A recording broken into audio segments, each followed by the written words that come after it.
last time I was here was Halloween, and the mascot of my show is Saguaro Cactus. So I wore the Saguaro Cactus costume, came in third in the costume here. So that was great. And some other people in our neighborhood, Tom and Kim Brown, remember them from Woof Woof? Mm-hmm. They came in first. So our neighborhood almost had clean and sweep. But yeah, it's this is really a special place for me. I look at it as my second home. Michael has an open invitation to my house, and I got an open invitation to his house. And Craig says also, anything's full there. You got the Connor, they'll put me up. I did the shows from all these different. It's just there's a lot of special people in Jerome. I think that should have the exposure. But I don't know how much you want the people from Phoenix to start crowding in here. They're here no matter what we do. I think the show had a really strong audience. You know, I know Bill Leverton's done stuff too on Jerome that's helped out a lot. And the economy is based on having, people up here. Well, although you would be surprised, basically there are about 93 artists living in Jerome. You know, writers, photographers, which is almost painters, a third of the population. Which is about a third of the population. I would say half export their work. You know, Oscar, Margot Mandette, and Robin Anderson, Don Bassett, Scott Owens. I call that export.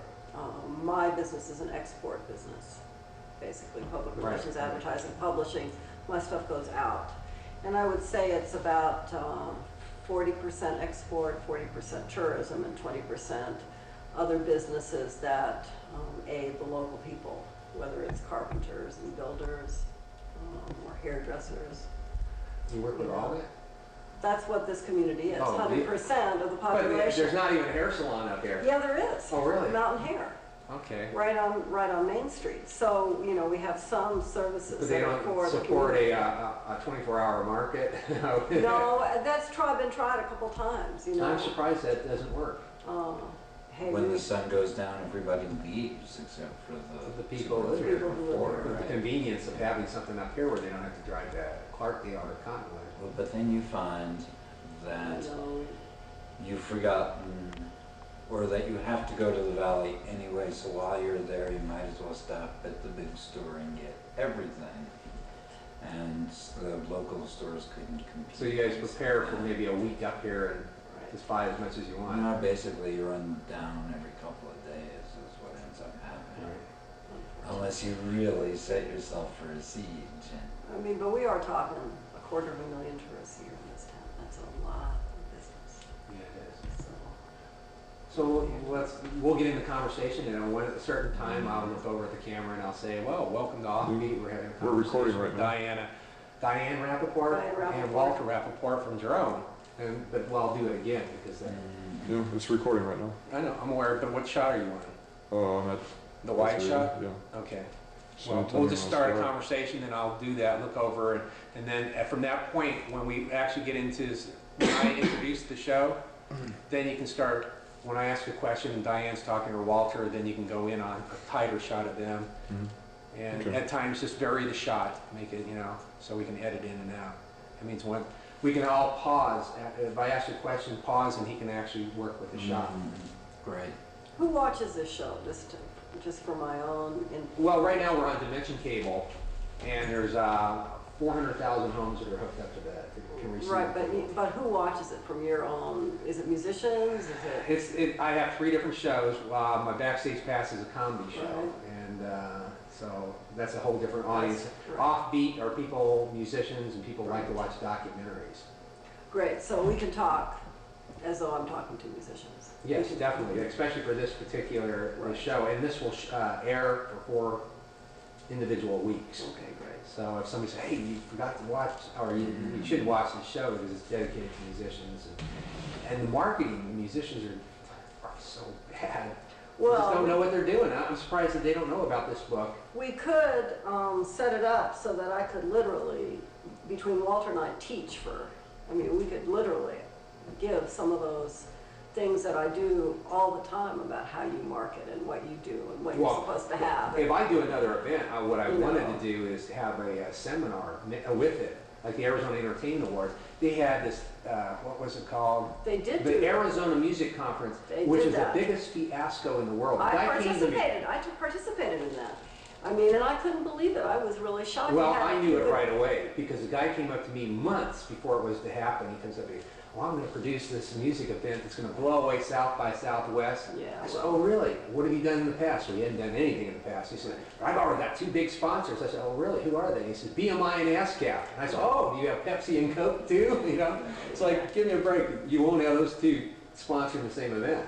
And so his partner broke off and did his own music conference. But the whole thing was, I mean, again, it's people that think they're going to make a ton of money, make something successful, and they're going to rape the community, and they're going to be gone tomorrow. Right, And the people that are there day in, day out, the Arizona Songwriters Association has been around for 15 or 16 years, and they bring do in- that every month. They have a miniature little seminar and educate the people, and they were very unrecognized up until John Iger won a Special Contribution Award. They've been doing that work for, I mean, I've given seminars down there for them too. And they're aligned with another association that started in not in San Francisco, in Los Angeles, called the Los Angeles Songwriter Showcase. And then this one was a spin-off from that. And the people from that often come and give lectures, you know, in Arizona. Like at my events, you'll have country, jazz, blues, heavy metal, even ethnic Indian rain dancers. They'll be walking around the party, and for one day, it's the community is cohesive.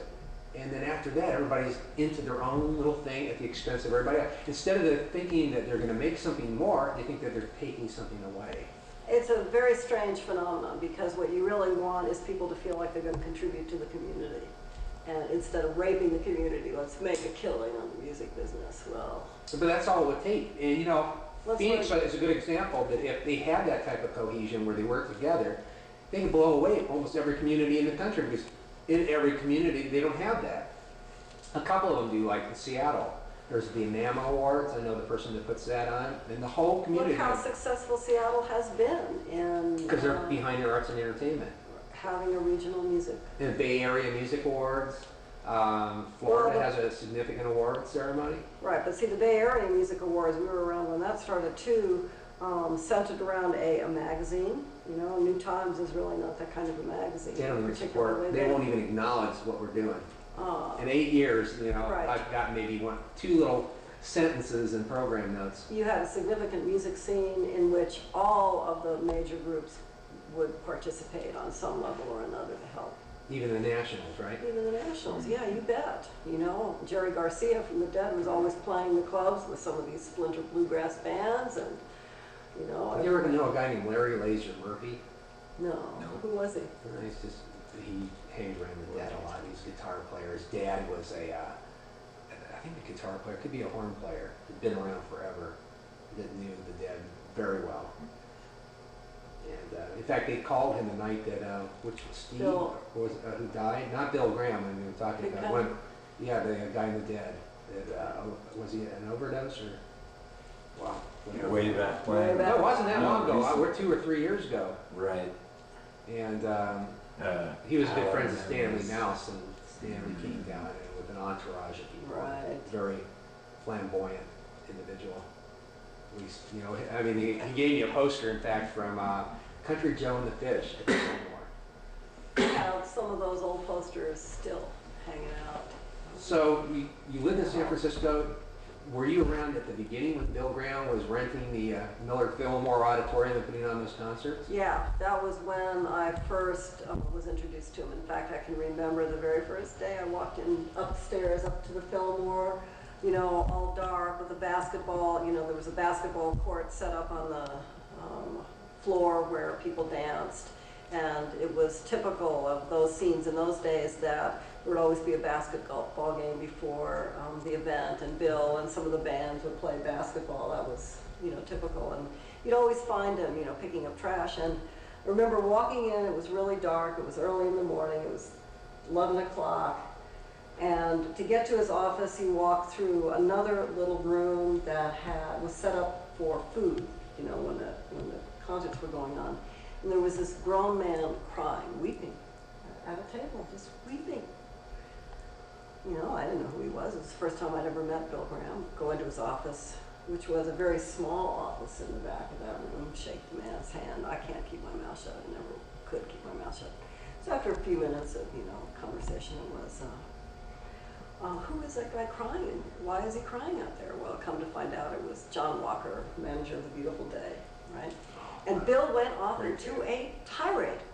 That asshole son of a bitch, he said, he had the goddamn nerve to walk into my office and say, "Hi man, what's happening?" He says, "This is a business. We work hard here," in that voice of this. And he went on this tirade, and he Your had, first exposure to that was my brand. first exposure. This man had a voice that could intimidate as soon as he opened his mouth, right?